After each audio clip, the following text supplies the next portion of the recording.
तो कैसे हैं आप लोग? Hi guys, good morning, good afternoon, yes obviously good afternoon. So बताइए तो कैसे हैं आप लोग? मैं तो बहुत बढ़िया हूं, बहुत चंगा सी। तो अनु की हाल? Ashish Singh good afternoon. श्रुति, सुहानी, राघव, मस्त, जबरदस्त। मस्त हो कि नहीं? जबरदस्त। शुभम मुंद्रा, शिवम कुमार, ऋषाली, तहा, उमंग, ध्यानेश्वर, चिंतामणि। गुड मॉर्निंग बच्चों। rather I should say good afternoon students। विधि, दीक्षा सेठी, आज क्या करना है? आज नया टॉपिक शुरू करना है। हाँ, आज तो नया टॉपिक शुरू करना है। नया नया चैप्टर, नया नया दिन। नया नया चैप्टर, नया नया दिन। लाए हो तुम कॉपी पेन कैलकुलेटर कि बस ऐसे ही बिस्तर पे पड़े होके देख रहे हो मोबाइल में कि चलो ठीक है हम तो देख लेंगे ऐसे ही? हैं कि ढंग से बैठे हो बढ़िया तरीके से टेबल चेयर पे? पहले बताओ कि ऐसे ही बस बिस्तर पे लेटे लेटे हुए देख रहे हो लेक्चर?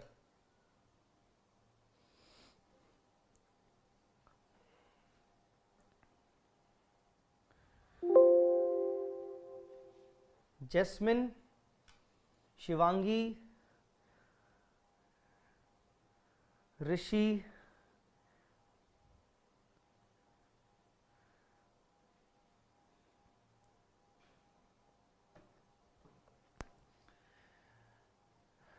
सर थोड़ा सा कट आ रहा है क्या? हाँ, थोड़ा सा कट आ रहा है, मुझे ऐसा लगता है। 2 मिनट दीजिए, मैं इसको ठीक कर देता हूं। अब्बी के अब्बी, अब्बी के अब्बी ठीक कर देता हूं। अब नहीं आ रहा है।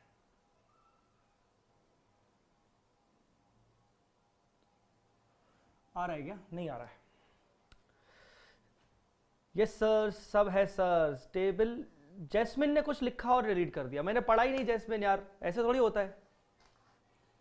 चलो, so copy pen calculator. Calculator, yes calculator भी अब चाहिए रहेगा। अकाउंट्स का पेपर है नलायक, कैलकुलेटर जरूरी है। एग्जाम में तो मैं हमेशा बच्चों को सलाह देता हूं कि 2 कैलकुलेटर लेके जाओ। क्या पता कोई बेवकूफ आदमी कैलकुलेटर ना लेके आए तो तुम उसकी मदद कर लोगे। ठीक है, क्या पता तुम्हारा एक कैलकुलेटर खराब हो जाए। ठीक है, तो एग्जाम में हमेशा 2 कैलकुलेटर का प्रोविजन बना के चलना। सच बता रहा हूं, बहुत काम आएगा, बहुत काम आएगा। हर्ष मित्तल, हैप्पी नून, हैप्पी गुड आफ्टरनून, जो भी बोलो। चलिए, सबसे पहले विशाल सर का मैसेज आपको प्रोवाइड कर दूं। विशाल सर का मैसेज प्रोवाइड कर दूं कल से। एक सेकंड में सुन लूं विशाल सर का मैसेज क्या है, नहीं तो वो मुझे डांटेंगे कि मैंने तेरे को कौन सी डेट बोली थी और तूने क्या डेट कर दी। विशाल सर, कल तेरे क्लास में अनाउंस कर देना, लाइव में बिना भूले ही अनाउंस कर देना कि जीएसटी जो चालू होगा फर्स्ट ग्रुप में, जीएसटी जो चालू होगा परसों से 2 बजे चालू होगा। यस, देखा विशाल सर की आवाज सुनी आपने? जीएसटी, जीएसटी, जीएसटी आपका 2 बजे से चालू होगा।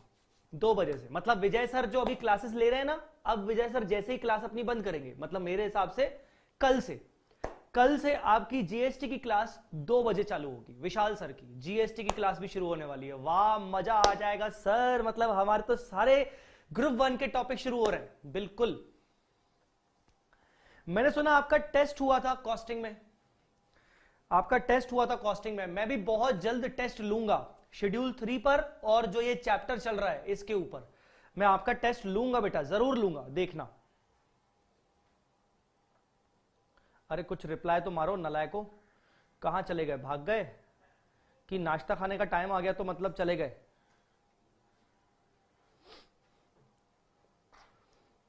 तो सर जी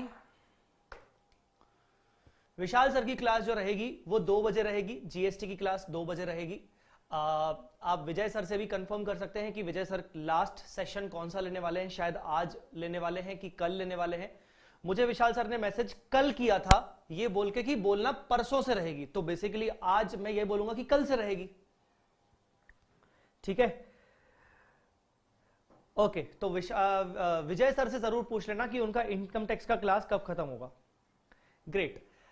अब दूसरी बात क्या सर? दूसरी बात ये कि सर आपको ये जो लेक्चर आप देख रहे हो, मैं भी इस लेक्चर को देखता हूं, अभी 2 मिनट रुको, मैं भी देखता हूं इस लेक्चर को। ये देखो, मैं भी इस लेक्चर को देख लेता हूं, लाइक भी कर लेता हूं। लाइक किया कि नहीं किया? लाइक करना जरूरी है। आप इस लेक्चर को अगर देख रहे हो तो आप देखिए डिस्क्रिप्शन में आपको बहुत सारी चीजें दिखेंगी।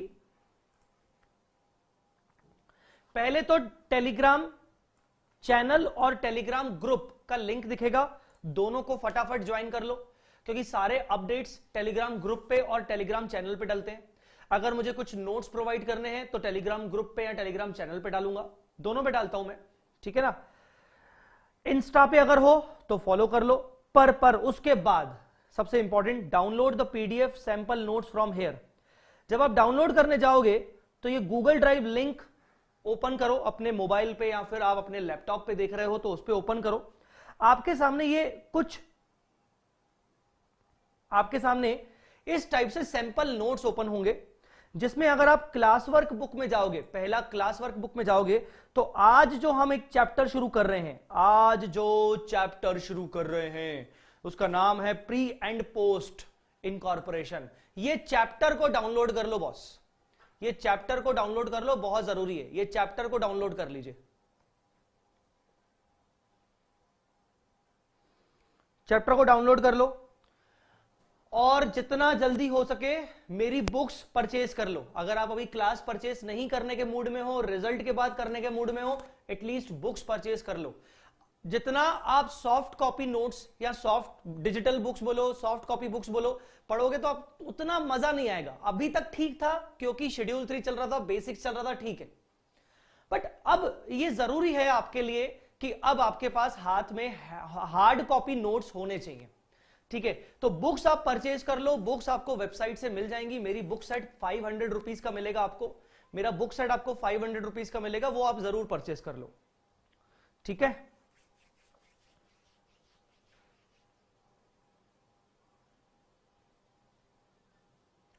अकाउंट्स में चेंज नहीं होता है बेटा, अकाउंट्स में कुछ भी चेंज नहीं होता है। जब तक आप सभी लोग ये नोट्स डाउनलोड करिए प्लीज, अकाउंट्स में कोई चेंजेस नहीं होता है। अगर आप चाहते हो अकाउंट्स की क्लासेस ज्वाइन करना तो आप अकाउंट्स की क्लास बिंदास ज्वाइन करो, कोई चेंज नहीं होता। 25 मार्क्स का जो अकाउंटिंग स्टैंडर्ड का जो पार्ट होता है अकाउंट्स पेपर 1 में, 25 मार्क्स का अकाउंटिंग स्टैंडर्ड का, उसमें हार्डली कभी कभार मतलब 2-3 साल में एक बार, हार्डली थोड़ा बहुत हल्का फुल्का अगर चेंज आया तो आया, नहीं तो एज सच कोई भी चेंज अकाउंट्स में आता ही नहीं है, और एडवांस अकाउंट्स में भी नहीं आता, ठीक है। चलिए, ये तो pre and post main book आपने डाउनलोड कर लिया। फिर जब आप वापस जाओगे ना, पीछे बैक करोगे, तो क्लास वर्क बुक के बाद आपको दिखेगा आंसर बुक, दिख रहा है आपको आंसर बुक। आंसर बुक को क्लिक करो, उसमें भी आपको प्री एंड पोस्ट का एक नोट्स मिलेगा, जिसमें सारे आंसर्स हैं। मतलब जो पहला वाला मैंने डाउनलोड करवाया ना, उसमें सारे कॉन्सेप्ट्स, उसमें सारे क्वेश्चंस, बट उन क्वेश्चंस के सॉल्यूशन अलग से दिए गए। अलग से देने का रीजन क्या है, आपको बताया था कि जिस टाइम पे हम सॉल्व कर रहे हैं उस टाइम पे अपना दिमाग डिस्ट्रैक्ट नहीं होना चाहिए, ठीक है। पूरा का पूरा ध्यान हमारी कैपेबिलिटीज को ध्यान में रखते हुए हम सॉल्व करें, डिस्ट्रैक्शन नहीं होना चाहिए यार, सॉल्यूशन देख ले। Okay boss, downloaded already, very good sir. Both group purchase but not delivered yet, serial number और videos link and not receive books. Diwakar ji अगर ऐसा है तो आप मुझे व्हाट्सएप पे मैसेज डालो, ऑर्डर आईडी डालो, मैं देखता हूं, अपने स्टाफ को भेजता हूं कि ऐसा क्या हुआ गया, अभी डिलीवर क्यों नहीं हुआ, या फिर आप अपना ट्रैकिंग करो, ट्रैक करो अपना ऑर्डर कंसाइनमेंट नंबर के डाल के कि क्या हो, किधर पहुंचा।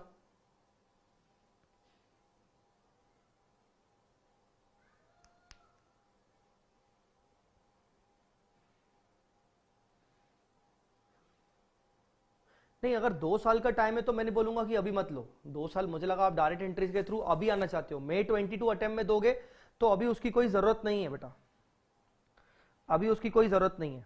ठीक है, चलो चलिए बेटा जी स्टार्ट करते हैं। प्रॉफिट और loss pre and post incorporation, profit और loss pre and post incorporation. बच्चों आपको एक बात बताऊं, इसका जो वेटेज है ना, इसका लगभग वेटेज 5 से 8 मार्क्स का रहने वाला है। 5 से 8 मार्क्स का इसका वेटेज रहने वाला है। अच्छा, अभी हम क्या पढ़ रहे हैं?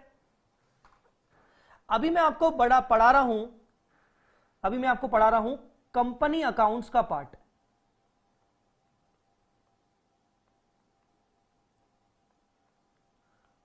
कंपनी अकाउंट्स आप जानते हो इसका वेटेज कितना रहता है? इसका तकरीबन 30 से 40% मार्क्स कैटर करता है। ये जो कंपनी अकाउंट्स है ये तकरीबन 30 से 40% मार्क्स कैटर करता है। और इसमें कौन कौन से चैप्टर्स आते हैं वो लिख लीजिए अपनी कॉपी में, वो अपनी कॉपी में लिख लीजिए, वो अपनी कॉपी में आप लिख लीजिए कि कौन कौन से चैप्टर्स कवर होते हैं कंपनी अकाउंट्स में। पहला चैप्टर जो कवर होता है वो होता है फाइनेंशियल स्टेटमेंट्स। मैं इस फाइनेंशियल स्टेटमेंट्स को 2 हिस्सों में तोड़ रहा हूं, 2 हिस्सों में डिवाइड कर रहा हूं। फाइनेंशियल स्टेटमेंट्स यूनिट 1 जिसमें बेसिकली बैलेंस शीट और P&L पर फोकस किया जाता है, और दूसरा फाइनेंशियल स्टेटमेंट्स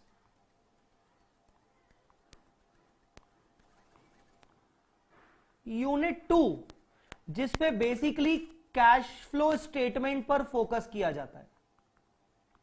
अच्छा, इसमें बैलेंस शीट, P&L और कुछ मैनेजरियल रेम्यूनरेशन, डिविजिबल प्रॉफिट, ऐसी कुछ चीजों पर फोकस किया जाता है, ऐसी कुछ चीजों पर अपन फोकस करते हैं।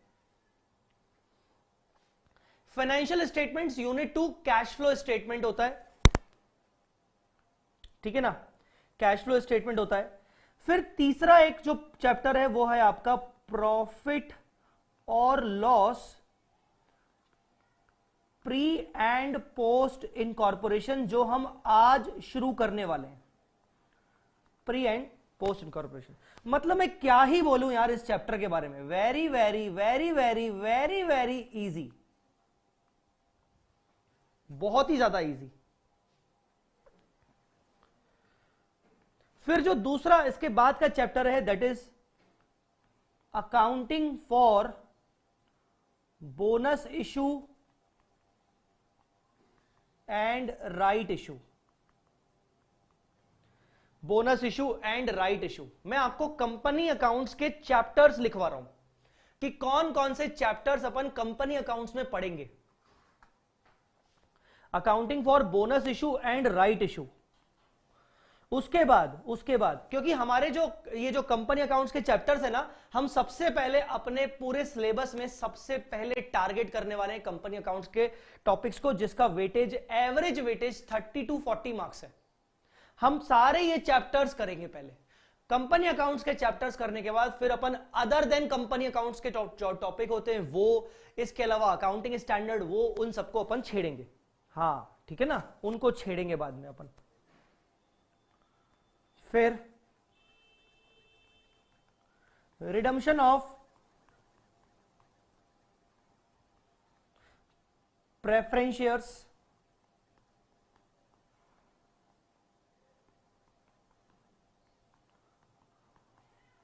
Redemption of debentures. तो ये आपके 6 टॉपिक हैं कंपनी अकाउंट्स के।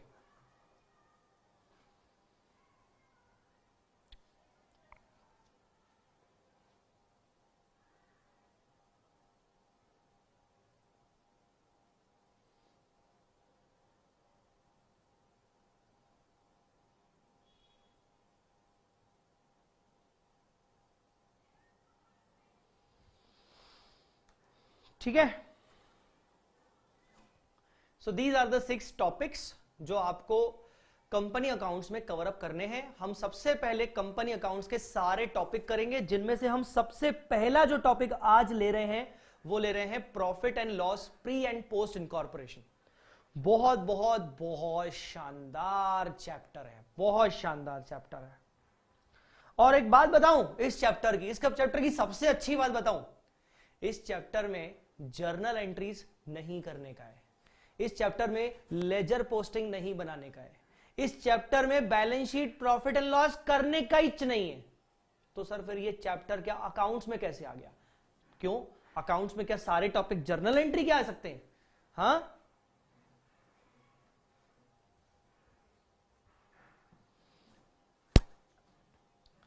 तो ये चैप्टर में सबसे अच्छी बात यह है कि आपको journal entries, balance sheet, P&L, ledger posting में आपको ध्यान नहीं लगाना।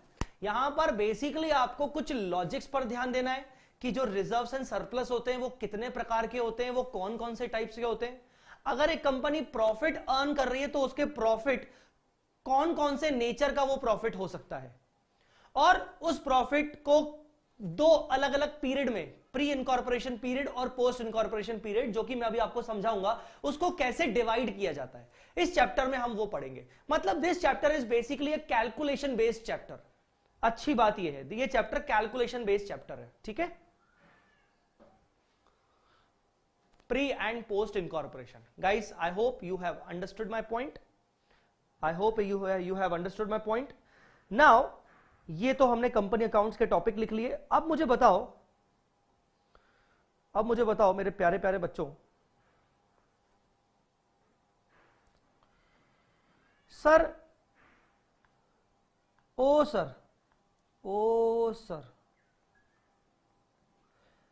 रिजर्व्स एंड सरप्लस में क्या आता है, और ये रिजर्व एंड सरप्लस क्या होता है बताइए। सर ये रिजर्व्स एंड सरप्लस क्या होता है, और रिजर्व्स एंड सरप्लस में कौन कौन से रिजर्व्स, कौन कौन से सरप्लस, कौन कौन से आइटम्स आते हैं। तुम्हें कसम है तुम्हारे पिछली लेक्चर्स की, तुम्हें कसम दे रहा हूं मैं तुम्हारे पिछले लेक्चर्स की, अगर तुमने पूरे पिछले लेक्चर्स देखे हैं अच्छे से मेरे वाले शेड्यूल 3 के, तुम्हें कसम है तुम बताओ, नहीं तो तुम अगर नहीं बता पाए तो मैं बता रहा हूं तुम्हारा ना वो शेड्यूल 3 अगर पेपर में आए तो तुमसे बनेगा नहीं फिर। Reserves and surplus, tell me. Very good, बच्चों ने जवाब देना शुरू कर दिया है, मुझे बहुत अच्छा लग रहा है।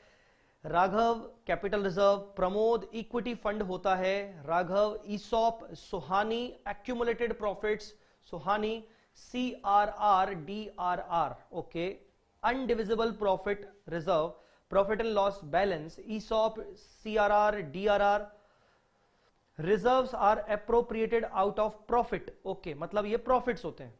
Reserves are used in future project. अच्छा, वैसे मैंने यूज के बारे में पूछा ही नहीं, मैंने तो आपसे पूछा कि भाई रिजर्व्स एंड सरप्लस क्या होता है और इसमें कौन कौन से आइटम्स होते हैं। Securities premium, very good. Surplus extra amount, surplus revaluation reserve, capital reserve, very good very good very good. Mukta, Jasmine, Faiz Ali, Mukta, Raghav, Faiz Ali, Dhyaneshwar, Anshika, Shubham, Mundra, revaluation reserve, Anshika, profit and loss balance, ठीक है। क्या मैं एक सिंपल लाइन में यह कह सकता हूं कि reserves and surplus means the profits available with the company?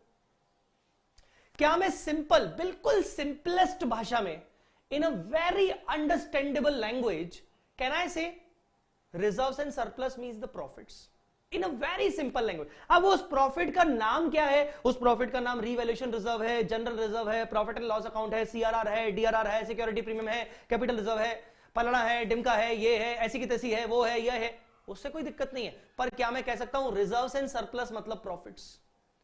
क्या कह सकते हैं कि रिजर्व्स एंड सरप्लस मतलब profits available with the company, चाहे वो प्रॉफिट्स डिस्ट्रीब्यूटेड हो, चाहे वो प्रॉफिट्स डिस्ट्रीब्यूटेड ना हो? क्या मैं कह सकता हूं कि रिजर्व्स एंड सरप्लस मतलब profits available with the company?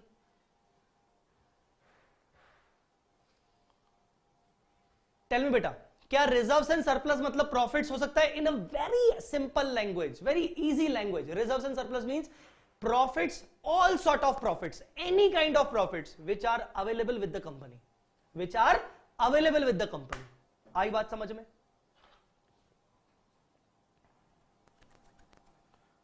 तो हम लिखेंगे profits which are earned by company and available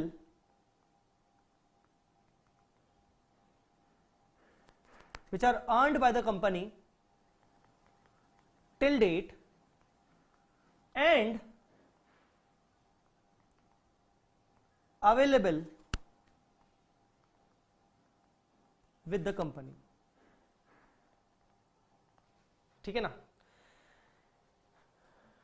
Which are earned by the company till date, जो कंपनी ने आज तक कमाए हैं और जो कंपनी के पास रखे हुए, चाहे ये प्रॉफिट्स डिस्ट्रीब्यूटेबल हो चाहे डिस्ट्रीब्यूटेबल ना हो, तो हम बोल सकते हैं वेदर दीज आर डिस्ट्रीब्यूटेबल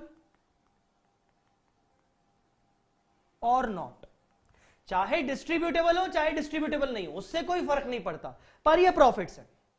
और मुझे एक बात बताइए, ये प्रॉफिट्स किसके लिए होते हैं? कंपनी के जो प्रॉफिट्स हैं, ये प्रॉफिट्स कहां, ये रिजर्व एंड सरप्लस कहां रख रहा होगा? ये रिजर्व एंड सरप्लस कहां दिख रहा होगा? ऑब्वियसली ये reserve and surplus balance sheet में दिख रहा होगा। ये reserve and surplus balance sheet में दिख रहा होगा। कहां पर दिख रहा होगा? Under share holders fund. ये शेयर होल्डर्स फंड में दिख रहा होगा। तो मुझे बताइए, ये प्रॉफिट्स जो कंपनी ने आज तक अर्न किए हैं, जो कंपनी के पास अभी रखे हुए हैं, ये प्रॉफिट्स किसके लिए हैं? मतलब किस व्यक्ति के लिए ये प्रॉफिट किसके लिए कमाए गए हैं? शेयर होल्डर्स के लिए कि डिबेंचर होल्डर्स के लिए कि आउटसाइड लायबिलिटीज के लिए? टेल मी, ये प्रॉफिट्स किसके लिए कमाए गए हैं? ये प्रॉफिट्स किसके हैं? इन प्रॉफिट्स में किसका हक है? मुझे हक है, मुझे हक है। कौन कह रहा होगा मुझे हक है? बताओ बताओ, कौन कह रहा होगा मुझे हक है? यस, वेरी गुड बच्चों।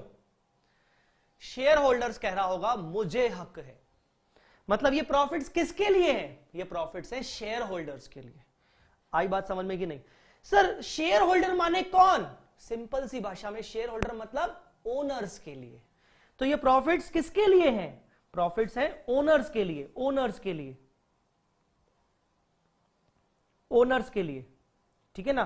दीज आर डिस्ट्रीब्यूटेबल और नॉट। तो हम यहां पर लिखेंगे reserves and surplus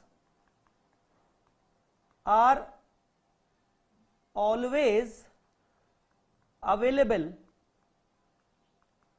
for owners, are always unavailable for owners or for further investment in business। अब एक बात बताओ, मैंने बोला कि भाई ये रिजर्व एंड सरप्लस हमेशा ओनर्स के लिए होते हैं, तो क्या ओनर क्या पूरा का पूरा पैसा, ये जो प्रॉफिट्स हैं, ये पूरा का पूरा विड्रॉ कर लेगा? अगर ये पैसा पूरा पूरा विड्रॉ करेगा तो बिजनेस कैसे किया जाएगा? इसका मतलब प्रॉफिट ओनर के हैं, पर ओनर कुछ हिस्सा निकाल रहा है, बाकी कह रहा है कि तुम बिजनेस में लगाओ यार, इसको बिजनेस में लगाओ।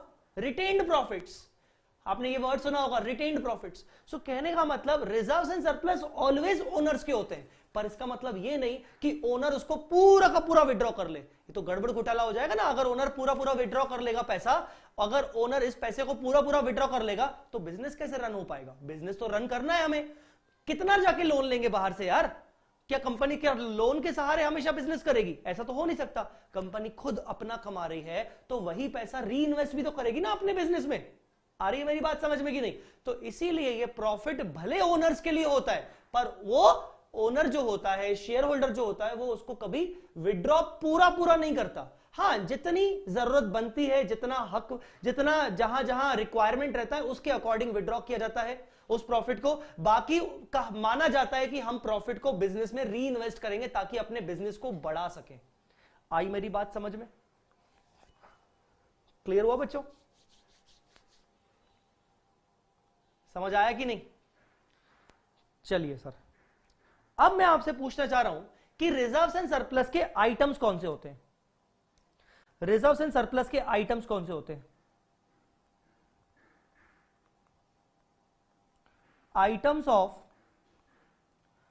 Reserves and surplus. चलो एक एक करके बताओ, एक एक करके बताओ कौन कौन से आइटम्स होते हैं रिजर्व एंड सरप्लस में?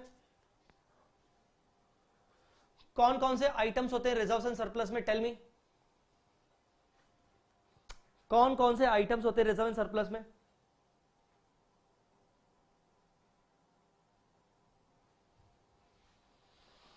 सर जी, किसी ने बोला, किसी ने बोला कैपिटल रिजर्व। सर जी किसी ने बोला securities premium. Very good.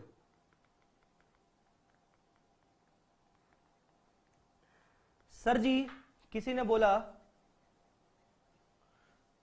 CRR। CRR का फुल फॉर्म क्या होता है रे? हाँ, CRR का फुल फॉर्म क्या होता है रे? क्या यही होता है? DRR,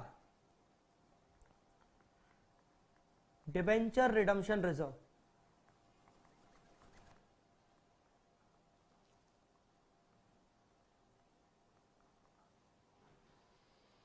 ठीक है, और क्या होता है? सर जी जनरल रिजर्व को होता है कि नहीं? बिल्कुल होता है। सर जी और क्या होता है? सरप्लस। सर सरप्लस माने? सरप्लस माने प्रॉफिट एंड लॉस अकाउंट का क्रेडिट बैलेंस। सर अगर डेबिट बैलेंस है तो नेगेटिव सरप्लस और डेबिट बैलेंस। और बताइए।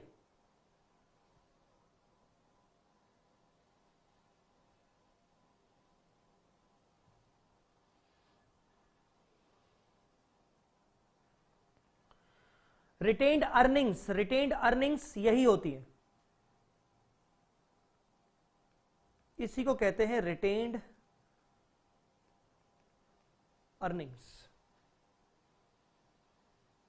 Investment allowance reserve. अच्छा, इन्वेस्टमेंट अलाउंस रिजर्व। फिर employ stock option outstanding, ESOP. Sir ji revaluation reserve, revaluation reserve. चलिए हम समझ गए। बाकी भी होते हैं, बहुत सारे होते हैं। ऐसे तो आप किसी भी नाम से बना दो, आप तो किसी भी नाम से उसको रिजर्व बना दो। आपको याद है मैंने कुछ दिन पहले आपके साथ एक डिस्कशन किया था कि सर ये रिजर्व्स एंड सरप्लस में इतने सारे जब रिजर्व्स आते हैं तो हम इनको अलग अलग अलग अलग क्यों रखते हैं? तो मैंने आपके साथ एक डिस्कशन किया था, मुझे बहुत अच्छे से याद आ रहा है, आपको याद आना चाहिए वो, कि आप अपने घर पे सिचुएशन देखें, जो आपके घर पे आपके मम्मी डैडी अर्न करते हैं, जब सैलरी लेके आते हैं आपके पापा, जब आपके पापा को सैलरी मिलता है या जब आपके पापा का इनकम होता है बिजनेस में, तो आपके पापा कोशिश करते हैं कि पूरे अमाउंट को अलग अलग जगह अलोकेट कर दें। वो कुछ आपकी मम्मी को देंगे घर खर्च के लिए, कुछ अपने जेब में रखेंगे बाहर का कुछ खर्चा करने के लिए, कुछ का वो एफडी बना देंगे, ठीक है ना, ताकि मुझे आगे चल के हो सकता है किसी काम में अर्जेंट में लग गए तो, बच्चे की पढ़ाई में लग गए तो, कुछ भाई अच्छा हो रहा है बुरा हो रहा है, कल किसने देखा है, कुछ भी हो सकता है, अच्छा बुरा कल को हुआ तो, मेरा बेटा बड़ा हो रहा है शादी करनी है तो, ठीक है ना, कल को मेरा एक्सीडेंट हो गया तो अलग अलग पर्पस के लिए आपके पापा आपके मम्मी अलग अलग पर्पस के लिए अपनी इनकम को, अपनी पूरी इनकम को अलग अलग पर्पस के लिए अलोकेट कर लेते हैं। कुछ पैसा अपनी जेब में रखा जाता है कि यार घर खर्च के लिए रखें, कुछ पैसा अपनी मम्मी को दिया जाता है, ठीक है ना, कि तुम थोड़े से खर्चे कर सकते हो, बच्चों पे खर्चे कर सकते हो, कुछ खाने पीने का खर्चा कर सकते हो। कुछ पैसा घर पे अंदर अलमारी में रखा जाता है, लॉकर में रखा जाता है, ठीक है ना, कुछ पैसा बैंक में रखा जाता है, ऐसा होता है कि नहीं होता है। तो इंपॉर्टेंट थिंग इज कि वो सब क्या है, वो सबका पर्पस अलग अलग है। वैसे ही इन द सेम वे जब एक कंपनी प्रॉफिट अर्न करती है, तो प्रॉफिट जब हम अर्न करते हैं तो प्रॉफिट अर्न करने के बाद कंपनी ये सोचती है यार हमारे अलग अलग पर्पस चल रहे हैं, हम अपने प्रॉफिट को अलग अलग पर्पस के लिए अलोकेट करना चाहते हैं। कुछ कैपिटल रिजर्व में डाल देते हैं, कुछ सिक्योरिटी प्रीमियम के फॉर्म में रखा रहता है, कुछ कैपिटल रिडम्पशन रिजर्व के फॉर्म में रखा रहता है, कुछ डीआरआर के फॉर्म में रखा होता है, कुछ जनरल रिजर्व के फॉर्म में रखा होता है, कुछ नॉर्मल पीएनएल अकाउंट के फॉर्म में रखा होता है, इन्वेस्टमेंट अलाउंस के रिजर्व में फॉर्म में रखा होता है, ईसॉप के फॉर्म में रखा होता है, रिवोल्यूशन रिजर्व के फॉर्म में रखा होता है। कहने का मतलब प्रॉफिट है, पर उस प्रॉफिट को अलग अलग नाम से रखा गया है, क्योंकि कुछ ऐसे रीजंस हैं, कुछ ऐसे काम हैं जो मुझे स्पेसिफिकली करने हैं आगे चल के, इसीलिए मैं प्रॉफिट को ब्लॉक करके रख रहा हूं। मैं उतने प्रॉफिट को यूज नहीं करूंगा। जैसे मैंने आपको बोला कि आपके पापा अर्न करके आए, कुछ पैसा उन्होंने एफडी बना लिया और वो सोच लिया कि मैं इसको तो यूज अभी नहीं करूंगा, मैं इसको ऐसे यूज नहीं करूंगा जब तक मुझे इसकी कोई बड़ी जरूरत नहीं पड़ जाएगी। मान लीजिए आपके डैडी ने अब आपकी शादी के लिए पैसा इकट्ठा करना शुरू कर दिया और बोल दिया कि शादी जब तक नहीं होगी तब तक मैं ये पैसा नहीं निकालूंगा बैंक से। स्पेसिफिकली शादी फंड, ये हो गया शादी फंड।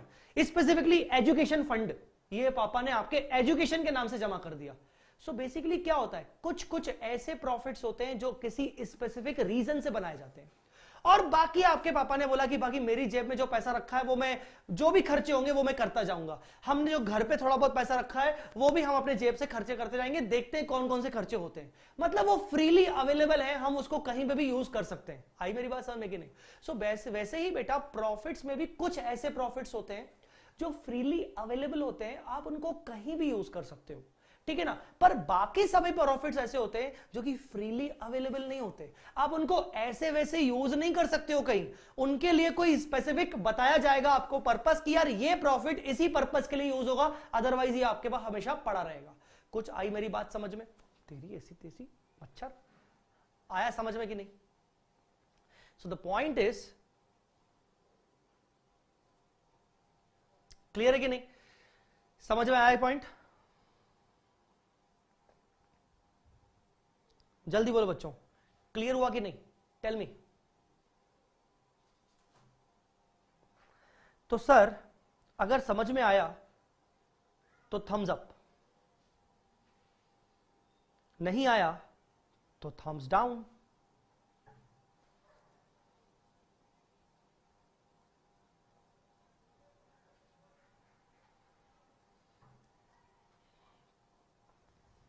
ठीक है, तो इनमें से सर ऐसे कौन से प्रॉफिट्स हैं जो फ्रीली अवेलेबल हैं? फ्रीली मतलब उनको हम यूज कर सकते हैं, अपने शेयर होल्डर्स को भी बांट सकते हैं, हम वो फ्रीली यूज कर सकते हैं।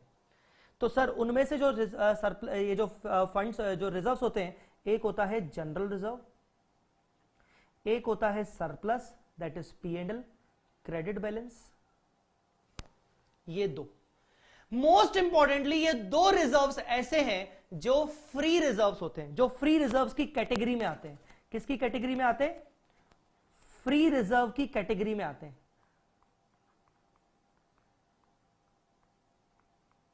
फ्री रिजर्व की कैटेगरी में आते हैं।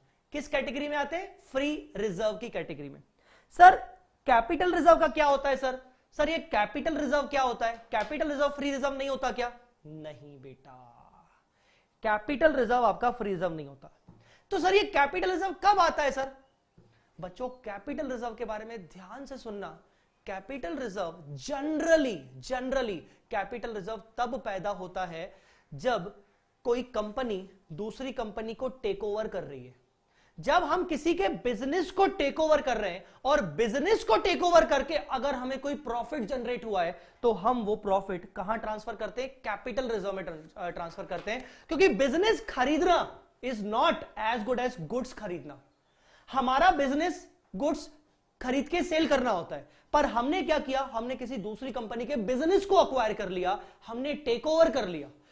आपने कई सारे टेक ओवर्स, मर्जर्स वगैरह पढ़े होंगे, आपने कई सारे टेक ओवर्स और मर्जर्स वगैरह पढ़े होंगे। अभी रिसेंटली एक मर्जर आया था, टेक ओवर आया था कि मोटा भाई मुकेश अंबानी जी ने फ्यूचर ग्रुप को खरीद लिया, किशोर बियानी जी का ग्रुप फ्यूचर ग्रुप को खरीद लिया, ठीक है ना।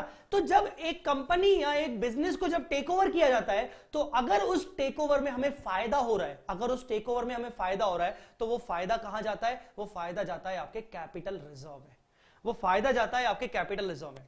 कुछ बच्चों में ऐसा मैं मानता हूं, क्योंकि लास्ट जो मेरी क्लास हुई थी उसमें ये डाउट्स उत्पन्न हुए थे। According to that experience I can say, हो सकता है शायद आपको ये गलतफहमी ना हो, बट कुछ बच्चों में ये गलतफहमी रहती है कि सर कैपिटल रिजर्व मतलब कैपिटल नेचर के ट्रांजैक्शन करके जो प्रॉफिट होता है।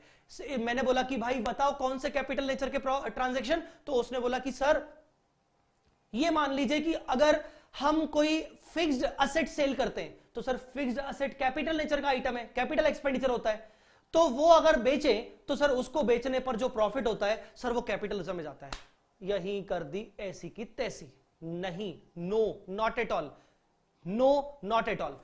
यहां पर भी मैं आपको बोलूंगा कि मैंने कुछ दिन पहले मैंने बेसिक्स की क्लासेस में, जो मैंने लास्ट जितनी भी बेसिक्स की क्लासेस लिए, वहां हमने ये पॉइंट भी कवर किया था। आपको याद होगा कि हम जब असेट को सेल करते हैं तो सेल करने पे जो प्रॉफिट होता है या लॉस होता है वो आता ही क्यों है? प्रॉफिट और लॉस क्यों आता है? तो मैंने उसका रीजन बताया था, एक्सेस डेप्रीसिएशन चार्ज करने की वजह से या लोअर डेप्रीसिएशन चार्ज करने की वजह से हमें प्रॉफिट और लॉसेस आते हैं। मतलब ये आता है कि पिछले टाइम में आपने जितना भी डेप्रीसिएशन चार्ज किया है वो कम चार्ज किया था, आपको ज्यादा करना चाहिए था। अगर ज्यादा करते तो आपकी बुक्स में एसेट की वैल्यू उस मार्केट के वैल्यू के अकॉर्डिंग होती जितने में आपने बेचा था, तो आज आपको लॉस नहीं होता। अब आपने अपनी बुक्स में पिछला डेप्रिसिएशन चार्ज ज्यादा किया नहीं और आप बेच रहे हो, तो आपकी मार्केट में एसेट की वैल्यू कम है, तो आपको लॉस हो रहा है। वो लॉस नहीं है, वो बस इतना है कि पिछले टाइम में आपने डेप्रिसिएशन चार्ज बहुत कम किया है। सेम रीजन होता है प्रॉफिट के साथ कि आपने अपनी एसेट को बेचा मार्केट में, तो आपको प्रॉफिट हो गया। आपने बोला वाह यार मुझे तो प्रॉफिट हो गया, मेरा कैपिटल। नहीं भाई, पिछले सालों में जितने भी बार तुमने डेप्रिसिएशन चार्ज किया है वो तुमने बहुत ज्यादा चार्ज कर लिया था, उतना चार्ज करने की जरूरत नहीं थी, तो वो डेप्रिसिएशन तुम्हारे P&L में गया था। अब तुम्हें उस वजह से तुम्हारी एसेट की WDV कम हो गई थी, बुक वैल्यू कम हो गई थी। तुमने जब अब आज इसको मार्केट में बेचा तो वो ज्यादा में सेल हो रहा है, तो तुम्हें प्रॉफिट जनरेट हो रहा है। तुम बोल रहे हो ये मुझे प्रॉफिट हो गया, ये एक्चुअली प्रॉफिट नहीं है, ये वो है रिकवरी ऑफ एक्सेस डेप्रिसिएशन। जो तुमने पहले के सालों में डेप्रिसिएशन ज्यादा चार्ज किया था ना, उसी की रिकवरी है। तो सर इसका मतलब क्या हम जो डेप्रिसिएशन चार्ज कर चुके हैं वो सर गलत होता है?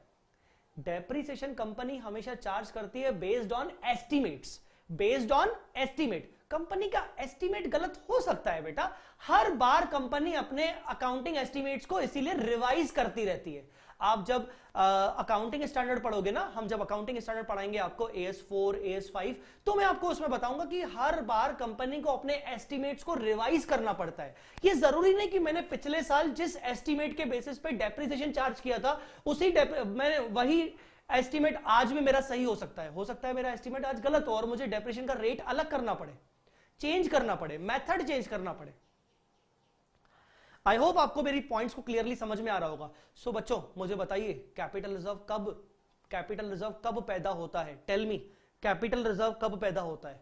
मैंने आपको एक ट्रांजैक्शन का एग्जांपल दिया और 99% केसेस में आपको सिर्फ वही ट्रांजैक्शन ही होता है जिस ट्रांजैक्शन के बेसिस पर आपका कैपिटल रिजर्व जनरेट हो सकता है। बताइए कौन सा ट्रांजैक्शन?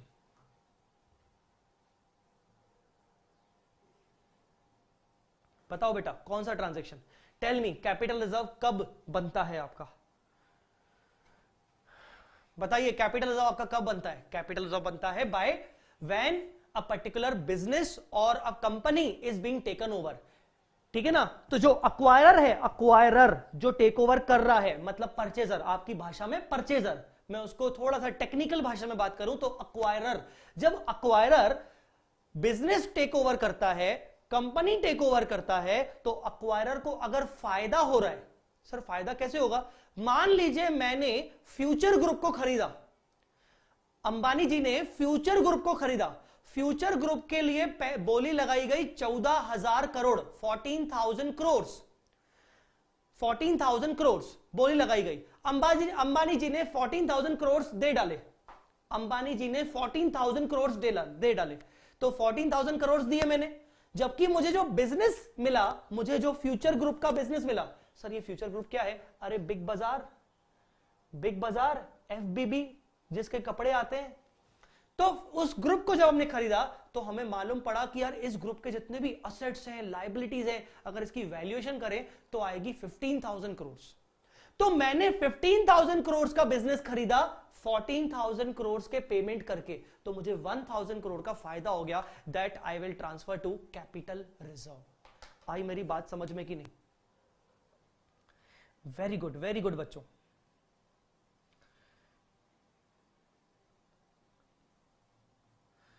बेटा चार्ट बुक में टेंशन मत लो, अमेंडमेंट किया होगा, डोंट वरी। और हर्ष अभी क्लास चल रही है बेटा, तो ये जो ट्रैकिंग आईडी वाला और जो भी मैसेज है ना, आप मुझे पर्सनली डाल दो बेटा, मैं एक बार इसको देख लूंगा, ठीक है? अभी क्या है, डिस्ट्रैक्शन होता है पढ़ाने में और बाकी बच्चों में भी डिस्ट्रैक्शन जाता है।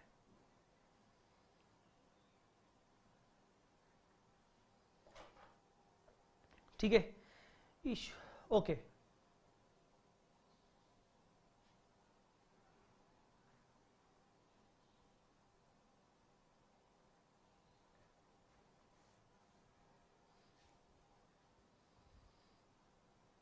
ठीक है बेटा। सबसे मोस्ट इंपॉर्टेंट, आपका कैपिटल रिजर्व कब जनरेट होता है? जब हम बिजनेस टेक ओवर करते हैं।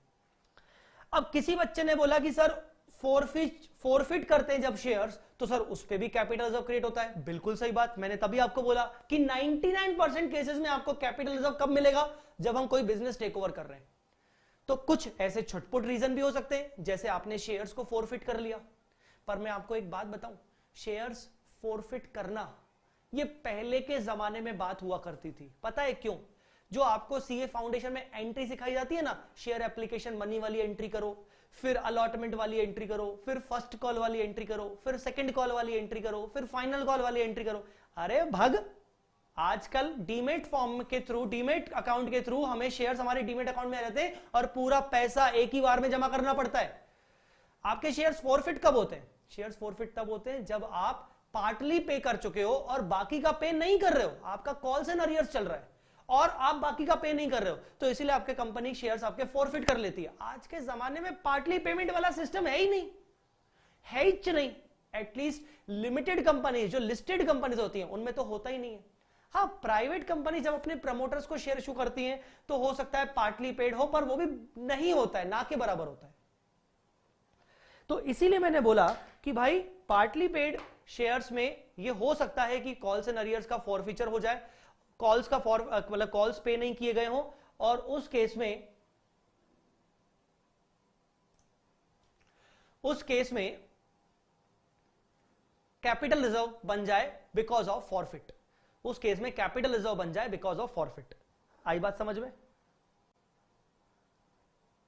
ठीक है, क्लियर है बेटा?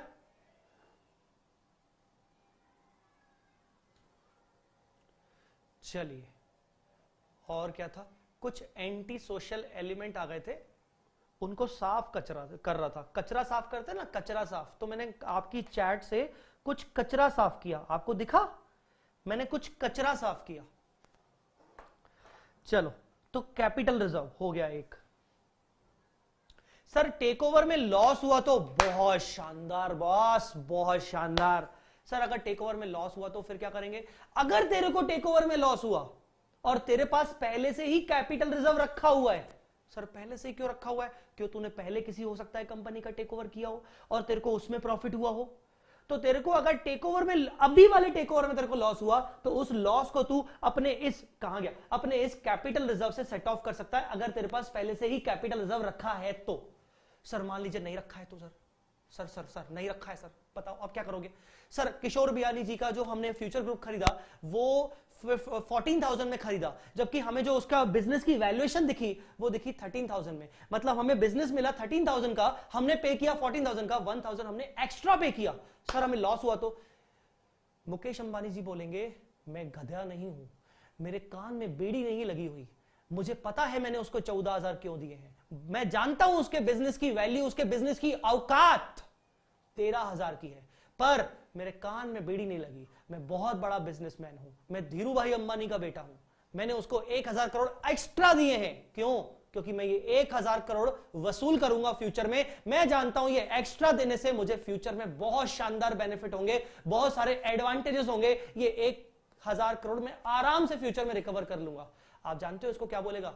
मुकेश अंबानी जी इसको बोलेंगे ये मेरी गुडविल है, गुडविल। फ्यूचर में मेरे को बहुत ज्यादा बेनिफिट्स होंगे, तो फ्यूचर में जब मैं जब इस बिजनेस को खरीद रहा हूं तो फ्यूचर में मुझे बेनिफिट्स होंगे, मैं ये एक्स्ट्रा पे कर रहा हूं ताकि कोई और इस कंपनी को खरीद ना ले। मैंने खरीद लिया, अच्छा है, कल को जेफ बेजोस ना आ जाए, वो अमेजोन वाला, वो ना खा के खरीद ले उस कंपनी को, छोड़ो भैया मैं ही खरीद लेता हूं, ज्यादा पे कर लेता हूं, छोड़ो अभी, छोड़ो। गुडविल। आई बात समझ में कि नहीं? तो बताओ, क्या मुकेश अंबानी जी के कान में बीड़ी लगी है? बोलो बेटा, क्या मुकेश अंबानी जी के कान में बीड़ी लगी हुई है? नहीं सर, वो मोटा भाई है, बहुत बड़ा आदमी है, वो कान में बीड़ी नहीं लगाता, ठीक है ना, सिगार लगाता है। आई बात समझ में कि नहीं? क्लियर हुआ कि नहीं?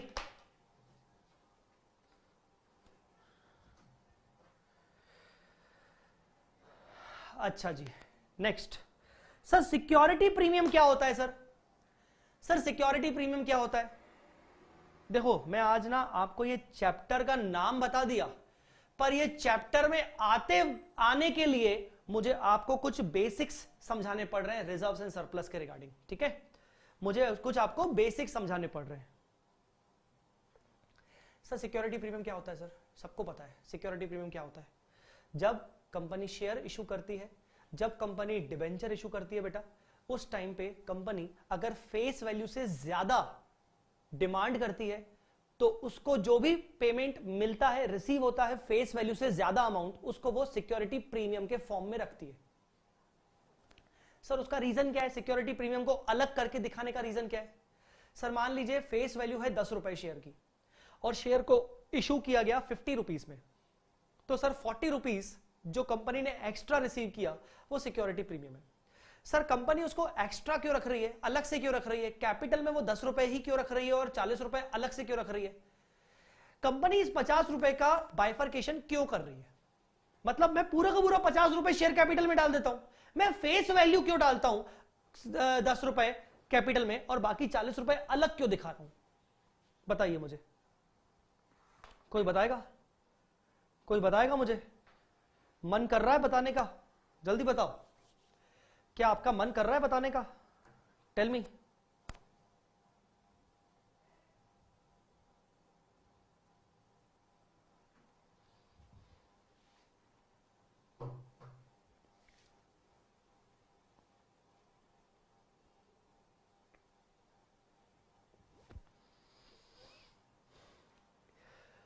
Rushali, it is a profit on sale of share. No बेटा, पहली बात तो कंपनी ने शेयर सेल किया ही नहीं है, कंपनी ने शेयर इशू किया है, अपना शेयर दिया है, इशू किया है, सेल नहीं किया है बेटा। तो ये प्रॉफिट नहीं है कंपनी को, बिल्कुल नहीं। मतलब ये profit in the form of sale of share नहीं है। पहली बात तो ये सेल ऑफ शेयर ट्रांजैक्शन होता ही नहीं है। कंपनी अगर कंपनी अपना शेयर इशू करती है तो it is not treated as sale of share. It should match with the authorised and issued capital. No, extra profit है, पर क्यों एक्स्ट्रा प्रॉफिट है? तो क्या करना है इसका, क्यों लिया अलग से? प्रीमियम को और भी चीजों के लिए यूज कर सकते हैं, जैसे प्रिलिमिनरी एक्सपेंस राइट ऑफ करने के लिए। वेरी गुड सुहानी, बहुत बढ़िया। Rishi Singh, out of business profit, business operation profit.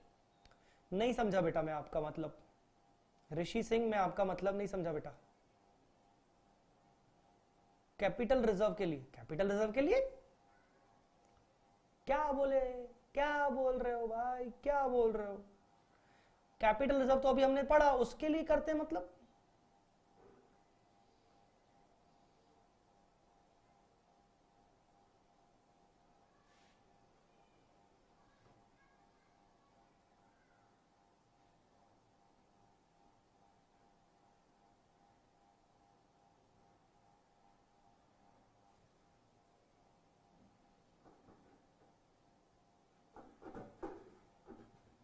Tell me.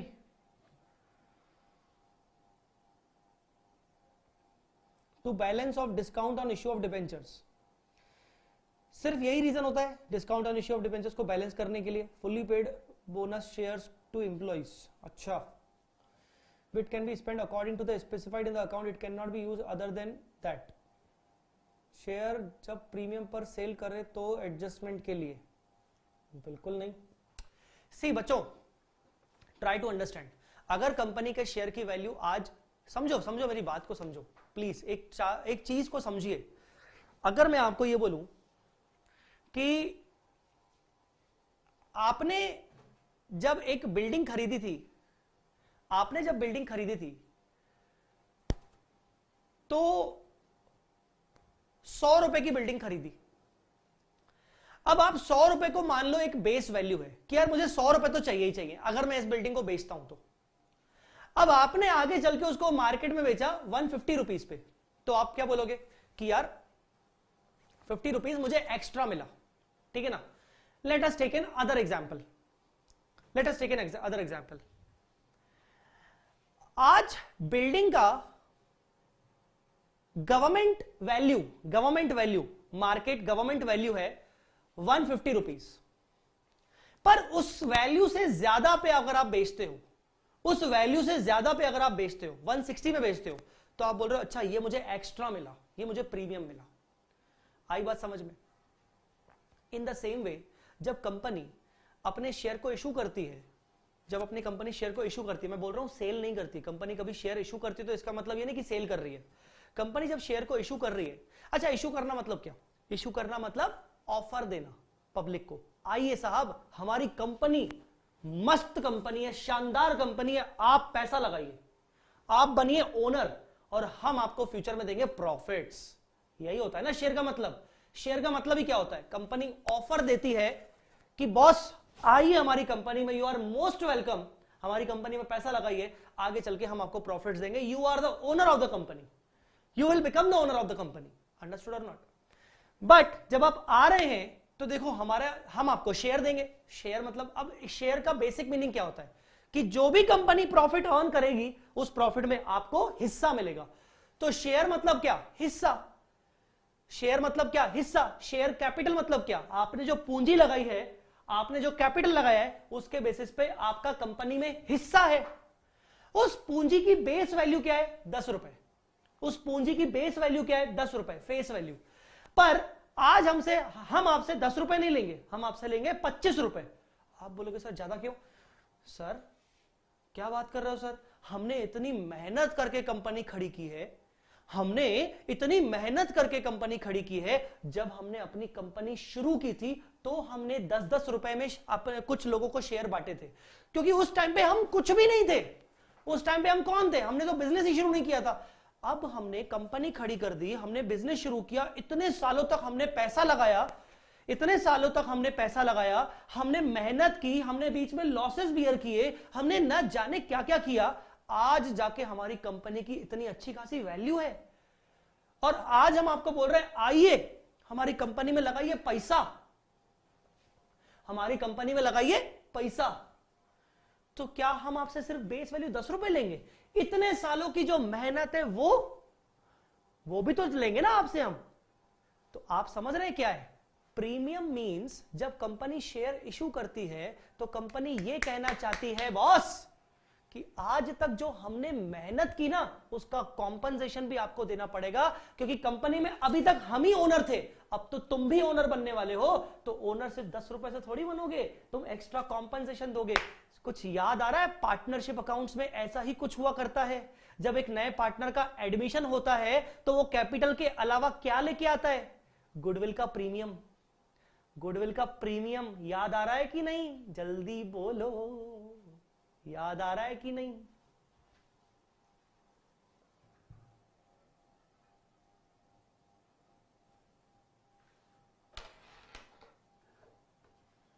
जल्दी बोलो बेटा।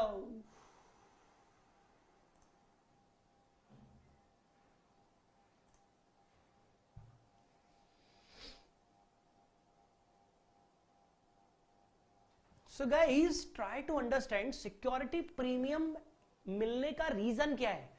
जब कंपनी पब्लिक को ऑफर कर रही है कि आइए आप हमारी कंपनी में ओनर बन सकते हो, यार ओनर बनने का ऑफर मिल रहा है, बड़ी बात है, बिना कोई मेहनत किए हुए।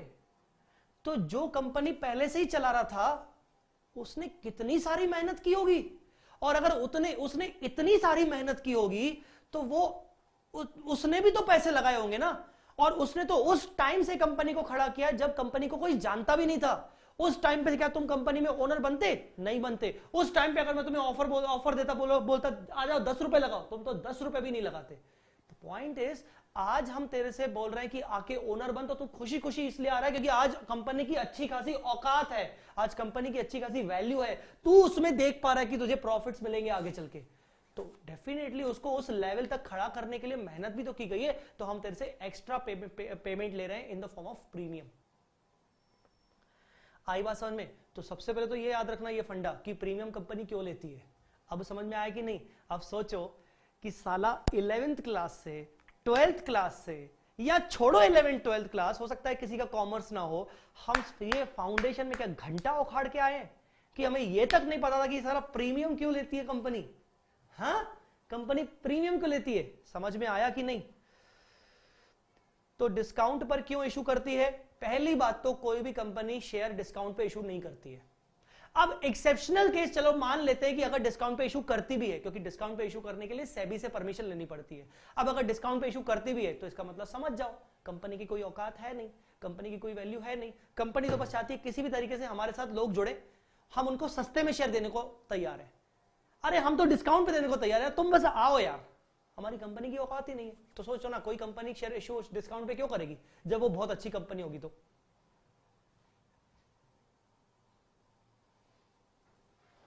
आई बात समझ में कि नहीं?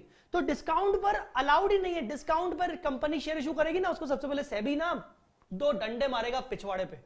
क्या कर रहे हो ये? डिस्काउंट पे क्यों इशू कर रहे हो? हमसे परमिशन लिया तुमने? तेरी ऐसी की तैसी। क्लियर? तो सर चलो माना, आपकी बात हमने मानी कि सर सिक्योरिटी प्रीमियम जो है, सर आपकी बात हमने मानी कि सर सिक्योरिटी प्रीमियम जो है वो क्यों रिसीव किया जाता है। सर हमें समझ में आया कि सर क्यों रिसीव होता है। अरे मुझे बताओ, आपको समझ में आया कि सिक्योरिटी प्रीमियम क्यों रिसीव होता है? सर इसके यूज क्या होते हैं, हम इसको कहां यूज कर सकते हैं? सिक्योरिटी, बेटा सिक्योरिटी प्रीमियम के कुछ स्पेसिफिक यूजेस होते हैं जो कंपनीज एक्ट में बताए जाते हैं। If I am not wrong, section 52 of companies act, आपको सेक्शन 52 पढ़ाया जाएगा लॉ में भी, और अगर लॉ में नहीं भी पढ़ाया जाता तो मैं तो आपको वैसे भी पढ़ाऊंगा। क्यों? क्योंकि मेरे ये काम का सेक्शन है, मुझे आगे चल के आपको इसको पढ़ाना ही है। तो section number 52, if I am not wrong, मेरे को एग्जैक्टली याद नहीं आ रहा क्योंकि मैं लॉ का टीचर नहीं हूं, पर सिक्योरिटी प्रीमियम के कुछ स्पेसिफिक यूजेस होते हैं। जैसे प्रिलिमिनरी एक्सपेंसेस को राइट ऑफ करना, जब कंपनी इनकॉर्पोरेट होती है तो उसके बाद उस पॉइंट पे कंपनी ने कुछ प्रिलिमिनरी एक्सपेंसेस किए थे। कंपनी अगर डिबेंचर्स को डिस्काउंट पे इशू कर रही है, कंपनी अगर प्रेफरेंस शेयर्स और डिबेंचर्स को प्रीमियम पे रिडीम कर रही है, प्रीमियम पे रिडीम कर रही है। आ रही है मेरी बात समझ में कि नहीं? तो कहने का मतलब ये, कंपनी अगर बायबैक कर रही है, कंपनी अगर बोनस इशू कर रही है, तो सिक्योरिटी प्रीमियम के कुछ इशू कुछ स्पेसिफिक यूजेस होते हैं। मैंने आपको बोला कि सर हमारे केस में कुछ फ्री रिजर्व्स होते हैं, जनरल रिजर्व और सरप्लस, इन दोनों को फ्री रिजर्व बोलते हैं। बिल्कुल ठीक बात। कुछ एक्सेप्शनल केसेस में सिक्योरिटी प्रीमियम को भी फ्री रिजर्व की कैटेगरी में रखा गया है। इन सम, इसमें लिख देंगे सिक्योरिटी प्रीमियम में also be considered as free reserve in some cases. सारे केसेस में नहीं, कुछ केसेस में सिक्योरिटी प्रीमियम को फ्री रिजर्व माना गया है, माना गया है। ठीक है?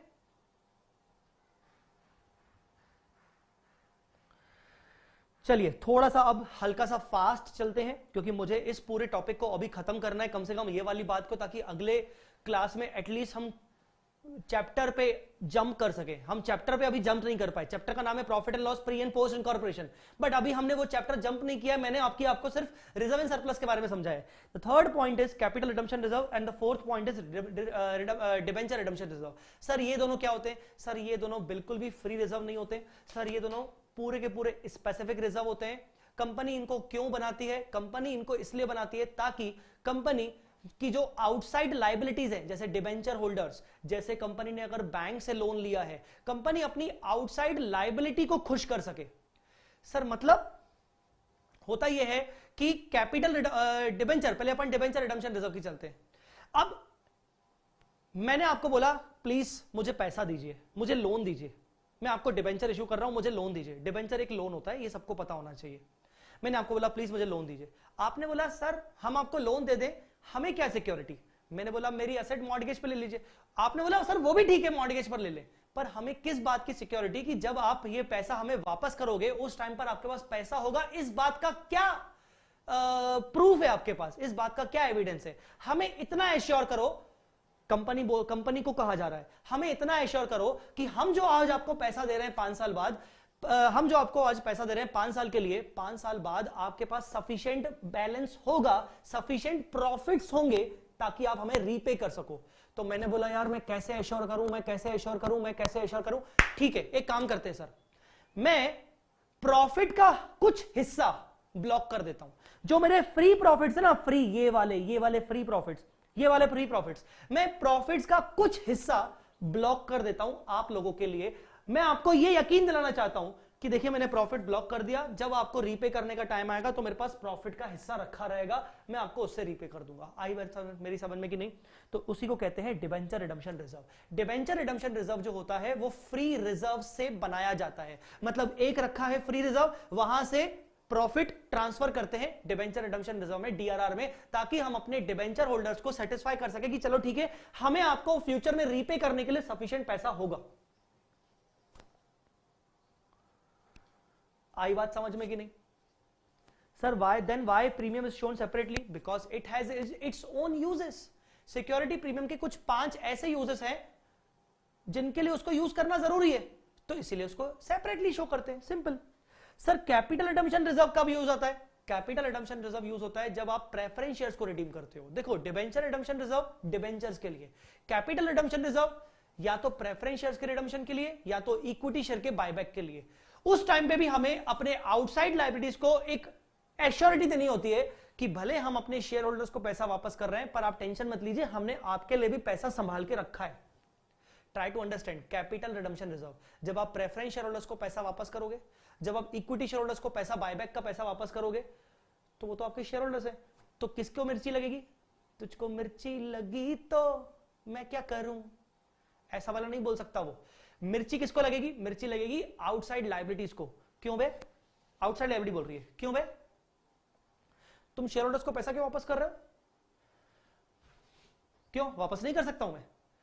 नहीं, हम डिबेंचर होल्डर्स हैं, हम लोन प्रोवाइडर्स हैं, हम तुम्हारी कंपनी में पैसा लगाएं और तुम उनको वापस कर दो, ऐसे कैसे चलेगा दीदी? आई बात समझ में कि नहीं? ऐसे कैसे चलेगा दीदी? तो मैंने बोला चलो ठीक है, मैं उनको पैसा वापस कर रहा हूं, पूरा नहीं कर रहा हूं, पर मैं तुम्हें एश्योरिटी दे रहा हूं कि तुम्हारा पैसा सेफ है मेरी कंपनी में, जब तुम्हारा समय आएगा तो मैं तुम्हें रीपे करूंगा। मुझे ऐसे कैसे पता कि मेरा पैसा सेफ है? मुझे कुछ एश्योरिटी दो। चलो ठीक है, मैं अपने कुछ प्रॉफिट्स जो मेरे पास रखे हैं, जो कहीं ना कहीं प्रॉफिट्स उन लोगों के हैं, मैं उन प्रॉफिट्स को ब्लॉक कर देता हूं। उसको बोलते हैं सीआरआर और डीआरआर। आया समझ में कि नहीं? क्लियर है कि नहीं? Sir general reserve, sir general reserve और P&L account debit credit balance में क्या डिफरेंस है? सर ये है तो दोनों फ्री रिजर्व्स, पर सर इन दोनों को नाम अलग अलग क्यों रखा गया? मैंने आपको एग्जांपल दिया था आपके पापा का। आपके जब पापा आते हैं तो कुछ पैसा अपनी मम्मी के हाथ में रख देते हैं कि भाई तू भी सेव कर बच्चों की पढ़ाई के लिए, तू एक काम कर, तू बच्चों की पढ़ाई का सेव कर, मैं बच्चों की शादी का सेव कर लेता हूं। तू बच्चों की पढ़ाई का सेव कर, मैं बच्चों की शादी का सेव कर लेता हूं, पड़ा रहे पैसा। तो बेसिकली कुछ नहीं है, जनरल रिजर्व और प्रॉफिट एंड लॉस अकाउंट दोनों फ्री है, सिर्फ हम अपने प्रॉफिट का बंटवारा कर रहे हैं। हम कुछ प्रॉफिट अलग करके रख रहे हैं, कुछ प्रॉफिट दूसरी जगह रख रहे हैं। एक पूरा प्रॉफिट एक ही जेब में थोड़ी रखता है इंसान, ठीक है? पूरा पैसा अपनी इंसान एक ही जेब में थोड़ी रखता है। अच्छा, जनरल रिजर्व का दूसरा नाम होता है रेवेन्यू रिजर्व। जनरल रिजर्व का दूसरा नाम होता है रेवेन्यू, रिवॉल्यूशन नहीं, रेवेन्यू रिजर्व। सर ये इन्वेस्टमेंट अलाउंस रिजर्व क्या होता है? इन्वेस्टमेंट पर्पस के लिए मुझे फ्यूचर में पैसा इन्वेस्ट करना है, उसके लिए मैंने पहले से ही प्रॉफिट में से पैसा अलग करके रखा, इन्वेस्टमेंट अलाउंस रिजर्व। ईसो आउटस्टैंडिंग क्या होता है? एम्प्लॉइज को जब मुझे फ्यूचर में शेयर इशू करना पड़ेगा, अगर वो मेरी कंडीशन फुलफिल कर लेंगे तो मैं उनको शेयर इशू करूंगा फ्री में, अगर फ्री में करूंगा तो उसके लिए मेरे पास प्रॉफिट्स होने चाहिए, तो मैंने प्रॉफिट का कुछ हिस्सा इसमें डाल दिया। रिवैल्यूएशन रिजर्व ये तो फर्जी होता है, ये लिटरली फर्जी होता है। रिवैल्यूएशन रिजर्व कोई बताएगा रिवैल्यूएशन रिजर्व क्या होता है? कोई बताएगा रिवैल्यूएशन रिजर्व क्या होता है? Love you too Vijay Sharda sir, love you too. बच्चों को ये बताइए कि विशाल सर क्लास कब से लेंगे? विशाल सर का फोन आया था कि 2 बजे से क्लास लेंगे, अब वो कल से लेंगे कि परसों से लेंगे? अगर विजय सर मुझे सुन रहे हैं तो विशाल सर का मैसेज बच्चों को दे दीजिएगा।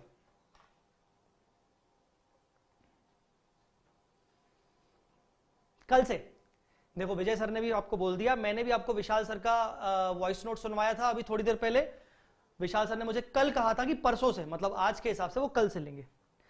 बताओ रिवैल्यूएशन रिजर्व कौन सा फर्जी रिजर्व होता है? बताइए मुझे, रिवैल्यूएशन रिजर्व फर्जी रिजर्व होता है कौन सा? असेट की वैल्यू बढ़ जाती है अगर, तो उसे रिवैल्यू करते हैं। अच्छा सर, अगर रिवैल्यूएशन पे लॉस हो तो उसके लिए रिजर्व। अच्छा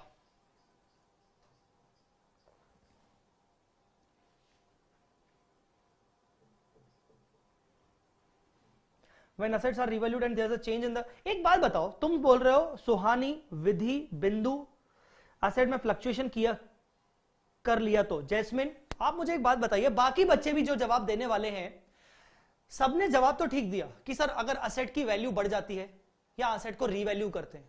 मुझे एक बात बताओ, तेरे पास आज एक असेट है, मेरे पास एक फोन है, ठीक है ना, मेरे पास एक फोन है, फोन को बंद करो रे, मेरे पास एक फोन है, ये एसेट है। इस एसेट को मैंने खरीदा था 100 रुपए में, इस एसेट को मैंने खरीदा था 100 रुपए में, आज इसकी मार्केट में वैल्यू बढ़ गई 110 रुपए हो गई, मैं इसको बेचने नहीं वाला हूं, आज इसकी मार्केट में वैल्यू बढ़ गई, तो मार्केट में वैल्यू बढ़ने से मैं रिवैल्यूएशन रिजर्व क्यों बनाऊं? कुछ समझे मैं क्या पूछ रहा हूं? मार्केट में वैल्यू बढ़ने से मैं रिवैल्यूएशन रिजर्व क्यों बढ़ाऊं? और बढ़ाऊं भी, चलो ठीक है, मैंने रिवैल्यूएशन रिजर्व बढ़ा भी दिया, तो क्या ये मुझे सच्ची मुच्ची प्रॉफिट हो गया? क्या ये प्रॉफिट मुझे कैश में रियलाइज हो गया? क्या मैंने तो बेचा ही नहीं है, ये मोबाइल 100 रुपए का है, मार्केट में इसकी वैल्यू 110 रुपए की है, मैं बोल रहा हूं हो 10 रुपए का प्रॉफिट हो गया। मैं बोलूंगा प्रॉफिट हुआ कहां? अभी मैंने बेचा ही नहीं है, मैंने बेचा ही नहीं है, अभी प्रॉफिट कैसे हुआ? तो भी आप बोल रहे revaluation reserve.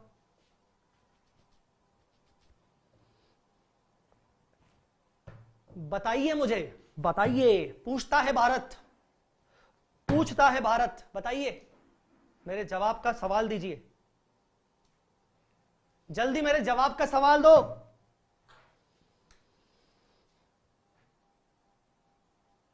Shivam Kumar, to know the actual status in compare to market. ठीक है, ये मैं जवाब ठीक मान सकता हूं। फ्यूचर में अगर वैल्यू कम, अरे तक क्या फ्यूचर का सोच रहे हो, वैल्यू कम होगी वैल्यू बढ़ेगी, ये कुछ नहीं है। कुल मिला के रीजन ये है कि कंपनी का इंटेंशन है कि हमारी बैलेंस शीट में आज असेट मार्केट वैल्यू पे दिखनी चाहिए, दैट्स इट। हमारी जो बैलेंस शीट है, हमारी बैलेंस शीट में आज हम अपनी असेट को मार्केट पे वैल्यू पे दिखाना चाहते हैं। हमने कितने में खरीदा? 100 रुपए में, पर आज मार्केट की वैल्यू कितनी हो गई है? 110। हम चाहते हैं कि हमारे शेयर होल्डर्स को पता चले, हमारे यूजर्स को पता चले, जो हमारी बैलेंस शीट पड़ेगा उन सबको पता चले कि देखिए आज जो असेट हमने खरीदी, पहले जो हमने असेट खरीदी 100 रुपए थे, वो असेट आज 110 की दिख रही है हमारी बैलेंस शीट में। पर साला 110 की दिखने के लिए असेट की वैल्यू 10 रुपए से बढ़ानी पड़ेगी, तो 10 रुपए का मुझे प्रॉफिट हुआ। मुझे बताइए, ये मेरा जो प्रॉफिट हुआ, क्या मेरा ये प्रॉफिट रियलाइज्ड नेचर का हुआ और अनरियलाइज्ड नेचर का हुआ? रियलाइज्ड नेचर का हुआ कि अनरियलाइज्ड हुआ? मुझे बताइए, क्या ये मुझे प्रॉफिट हो गया? क्या मैंने तो बेचा ही नहीं असेट को, मैंने तो असेट की सिर्फ वैल्यू बढ़ा दी है। डेबिट बराबर क्रेडिट, अकाउंट्स में हम पढ़ते हैं हर ट्रांजैक्शन और इवेंट के दो इफेक्ट होते हैं। अगर मैंने असेट को बढ़ा दिया तो डेबिट किया, अब मुझे कुछ ना कुछ तो क्रेडिट दिखाना पड़ेगा। वो क्रेडिट क्या होगा? रिवैल्यूएशन रिजर्व, मतलब प्रॉफिट। तो ये प्रॉफिट क्या है? ये प्रॉफिट रियलाइज है कि अनरियलाइज है? वेरी गुड बच्चों, ये प्रॉफिट अनरियलाइज है, ये रियलाइज्ड प्रॉफिट नहीं होता। मतलब ये सच्ची मुच्ची अभी मुझे प्रॉफिट नहीं हुआ है, ये होगा। तो मुझे बताओ, ऐसा प्रॉफिट जो अनरियलाइज है, क्या मैं उसको फ्री रिजर्व बोल सकता हूं? No no no no no no no no, बिल्कुल नहीं, मैं उसको फ्री रिजर्व नहीं बोल सकता हूं। जब वो मेरे हाथ में नहीं आया तो मैं बांटूंगा कैसे? फ्री रिजर्व का मतलब क्या होता है? जिसको हम फ्रीली डिस्ट्रीब्यूट कर सकें अपने शेयर होल्डर्स में। ये प्रॉफिट अनरियलाइज है, क्या मैं इसको डिस्ट्रीब्यूट कर पाऊंगा? अरे मेरे हाथ में तो आन दो। आई बात समझ में? चलिए बॉस, यहां तक था आपके रिजर्व्स का फंडा। कुछ समझ में आया आपको? क्या हमने आज चैप्टर शुरू किया? देखा जाए फॉर्मली तो हमने चैप्टर का नाम शुरू करके बोल दिया कि मैं आपको ये चैप्टर पढ़ा रहा हूं, पर ये चैप्टर पढ़ाने से पहले मैंने आपको ये बताया कि बॉस हमारी कंपनी में कौन कौन से प्रॉफिट्स होते हैं और उन प्रॉफिट्स के कौन कौन से यूजेस होते हैं। मुझे बताइए, debit balance of revaluation reserve हो सकता है सर? नहीं हो सकता। Debit balance of revaluation reserve नहीं हो सकता, बिल्कुल नहीं। अगर आगे चल के असेट की वैल्यू डाउन होती है तो आपके पास जो रिवॉल्यूशन रिजर्व रखा हुआ है उतने से आप माइनस कर लोगे, पर अगर ज्यादा डाउन होती है तो बाकी का आप P&L में चार्ज करते हो, मतलब रिवॉल्यूशन रिजर्व नेगेटिव नहीं हो सकता। मुझे बताइए, आपको ये रिजर्व एंड सरप्लस के यूजेस समझ में आए? आपको ये रिजर्व एंड सरप्लस के यूजेस समझ में आए कि नहीं आए? अच्छा लगा? मजा आया?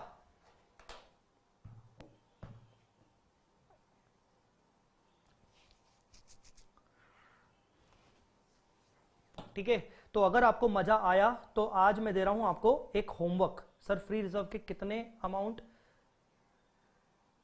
रिडम्पशन रिजर्व में ट्रांसफर करना है, ये कंपनी कैसे डिसाइड करती है? ये लॉ बताता है कंपनी को, कंपनी डिसाइड नहीं करती, ये कंपनी को लॉ बताता है। अगर आप रिडम्पशन की बात कर रहे हो तो अभी मैं आपको दे रहा हूं एक होमवर्क। होमवर्क क्या है सर? आपको सिर्फ कुछ पोर्शन पढ़ के आना है। इंट्रोडक्शन,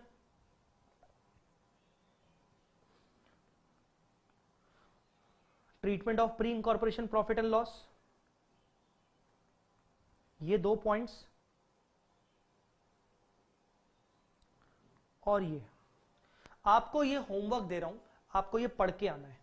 ठीक है, आई होप आपको डिजिटल नोट्स आपने गूगल ड्राइव से डाउनलोड कर लिए हैं। डिजिटल नोट्स में अगर आपको मजा नहीं आ रहा है, बेटा 500 रुपए की बुक्स आती हैं, बिल्कुल वेट मत करो। मैं आपको बोलूंगा क्लासेस परचेज नहीं करने का मन कर रहा ना, बुक्स खरीद लो, क्योंकि जब आप क्लासेस परचेज करोगे तो आपकी यही बुक्स आपको मिलेंगी। और अगर आपने बुक्स खरीद ली तो बाद में मैं आपकी क्लासेस के टोटल प्राइस में से बुक्स का कॉस्ट माइनस करवा दूंगा, टेंशन मत लो। ठीक है, तो आप बुक्स खरीद लो एटलीस्ट, ताकि आपको मजा आए पढ़ने में।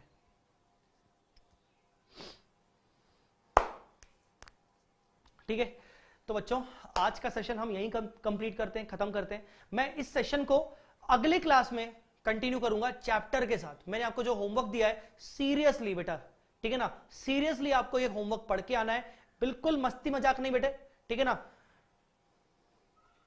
बिल्कुल मस्ती मजाक नहीं, आपको ये पढ़ के आना है अच्छे से। ठीक है, चलो अभी के लिए इतना ही। Thank you so much, bye bye, जय माता दी, अल्लाह हाफिज।